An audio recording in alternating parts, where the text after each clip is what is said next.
जल्ला हज के जो फ्लाइट्स है हैदराबाद इम्बार्गेशन पॉइंट से जो रवाना होंगे सऊदी अरब के लिए, इसका शेड्यूल जारी हो चुका है।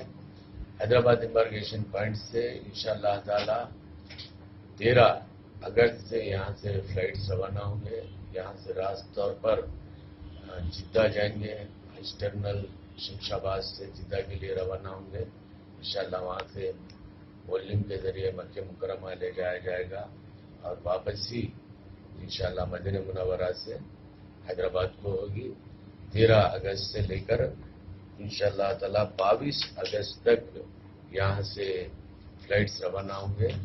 जुमला 10 दिन में 14 फ्लाइट्स इंशाअल्लाह ताला सऊदी एयरलाइंस के हैदराबाद से रवाना होंगे और हर फ्लाइट में 450 की पैसेंजर कैपेसिटी होगी।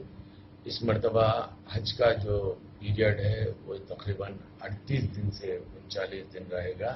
इसी तरह जिस तरह तरतीबवार यहाँ से रवाना होंगे बजरिए फ्लाइट के जरिए आदमी, उसी तरीके से हुज्जाज अकराम फिर हज के बाद इंशाअल्लाह ताला मदीना मुनव्वरा से 21 सितंबर से लेकर 29 सितंबर तक इसी तरतीब से मदीना मुनव्वरा से रास्त हैदराबाद के लिए वापस होंगे इंशाअल्लाह।